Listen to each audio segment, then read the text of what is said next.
মা বাবার আদরের দুলালিকে দেখে শুনে একটা পরিবারের হাতে তুলে দেয়, আর তখন থেকে একটু একটু করে মৃত্যু যন্ত্রণা উপভোগ করতে হয় অধিকাংশ নারীকে।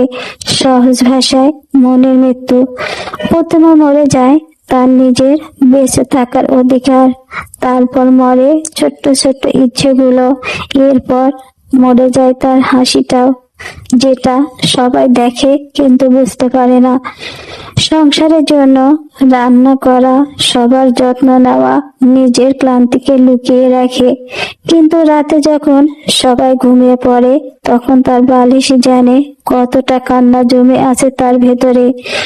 পাশে একজন মানুষ থাকা সত্ত্বেও নিজেকে ভীষণ একা মনে হওয়া। যে মেয়েটা একদিন ভেবেছিল এই মানুষটাই তার হাত ধরে সারা জীবন কাটবে, সেই মেয়েটা একদিন বুঝে যায় একই ছাদের নিচে থেকেও মানুষ ভীষণ অপরিচিত হয়ে যেতে পারে।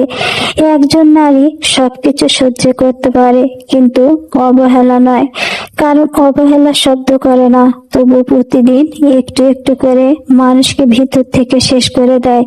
সমাজ বলে সংসার করতে হলে মানিয়ে নিতে হয়, কিন্তু কেউ জিজ্ঞেস করে না শুধু একজন নারী কেন সবসময় মানিয়ে নেবে।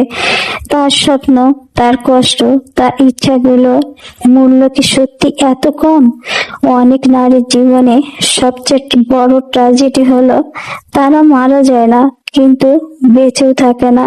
তারা শুধু দায়িত্ব পালন করে, মুখে মুখে হাসি রেখে, আর নীরবে নিজের অস্তিত্বটাকে প্রতিদিন একটু একটু করে কবর দেয়।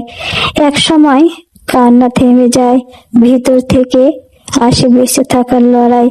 বেঁচে থাকতে হয় নিজের জন্য, অতীতের সব স্মৃতিকে মুছে ফেলতে হয় কড়া কালো কালির দাগ দিয়ে। জীবন এত সহজ নয় যদি না নিজের ভেতর নিজে আলো দিয়ে আঁধার দূর করতে না পারেন। নিজের চোখের জলে পানিতে সাঁতার কেটে এত দূরে যাবেন যেন উপদেশে বাণী কেউ শোনাতে না পারে। এর জন্য দায়ী এই সমাজে নোংরা চরিত্রের পুরুষ ও নারী। তারা ভেবেচিন্তে খেলার ছলে একটা সুস্থ পরিবার নষ্ট করে। বর্তমান যুগে কিছু নারী নিজেকে এমন ভাবে উপস্থাপন করে সামান্য কয়েকটি লাইক কমেন্টের জন্য এরাই নাকি ভদ্র ঘরের সন্তান। গেঞ্জি পরে ভিডিও, আর পুরুষেরা হুমড়ি খেয়ে পড়ে। ইসলাম শুধু নামাজ রোজা আর হজ দিয়ে সম্পূর্ণ নয়, নিজের চলা